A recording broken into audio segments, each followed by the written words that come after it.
in this video, we're gonna talk about, or we're gonna solve some problems using Pythagorean theorem and right triangles. So first, let's analyze the problem. Cyril is considering taking the scenic route driving 210 miles east from her home to province A, and then 280 miles north going to her husband's house B. She plans on driving at an average speed of 70 miles per hour. How many hours will she save if she takes the direct route to her husband's house B from her home? So first, let's analyze our problem by drawing it. So we have our home.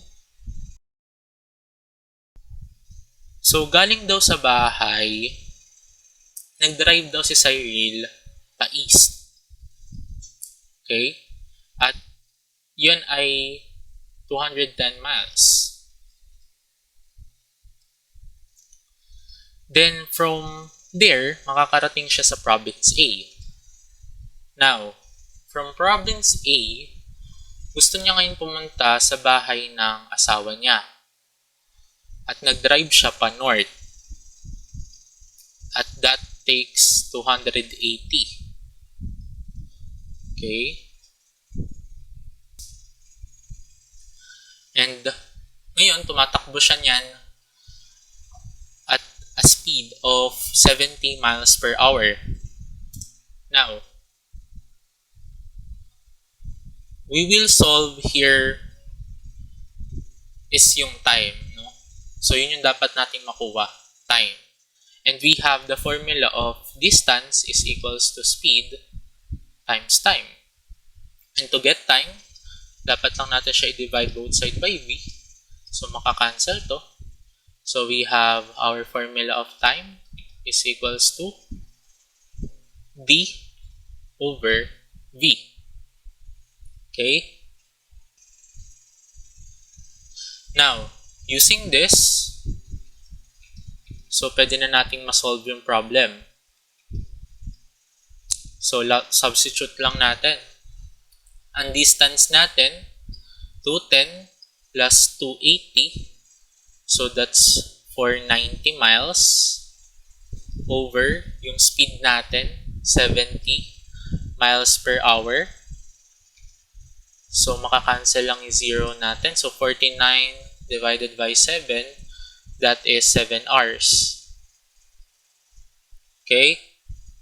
If ito yung gagamitin yung route, sabihin natin route 1, which is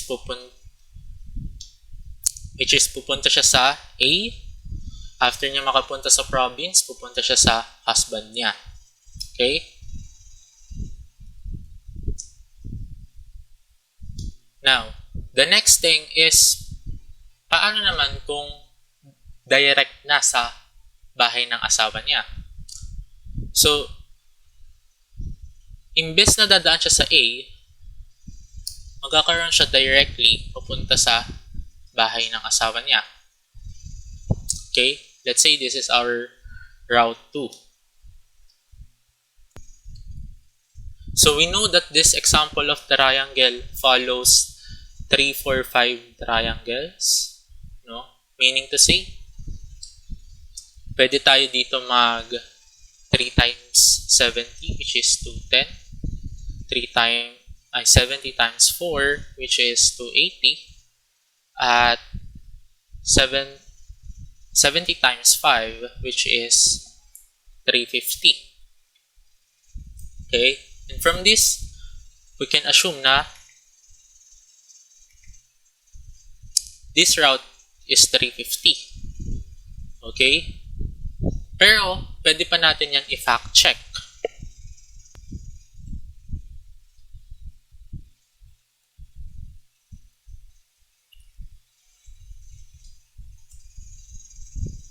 So, paano natin siya i-fact check? So, we will use Pythagorean theorem.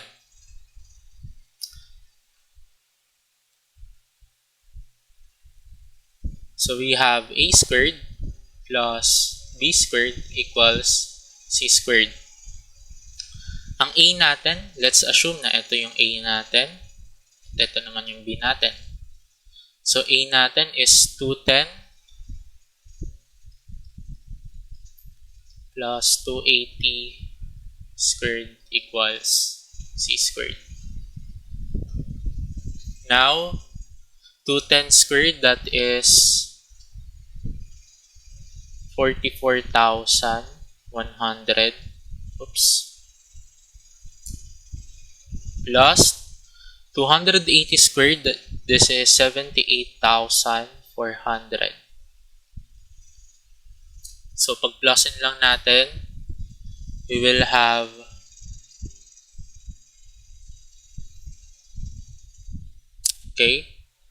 and then c squared. Now, kailangan lang natin makancel yung squared since we are solving for c. So, square root lang natin to. Okay, so makakancel to. At ang square root ng 123,500 ay 350. Okay, so tama yung sagot natin. That 350 ito. If follow niya yung route 2, which is direct agad sa bahay ng asawa niya. Now, paano natin malalaman kung ganong karami yung na-save niya? Kung nakatipid ba siya o hindi? So, pwede natin to ulit i-plot, no, sa formula natin. So, T is equals to dV. Okay? At ang distance natin, if ito iti-take niya, is 350 miles all over 70 miles per hour. So, this is 5 hours. Okay? So, ang masasave niya ay ang difference netong 7 hours at 5 hours. So, meaning to say, no?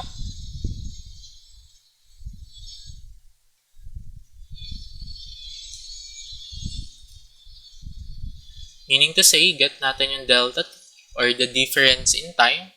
So, you have 7 minus 5. So, this is 2 hours. So, ito yung amount na na-save niya.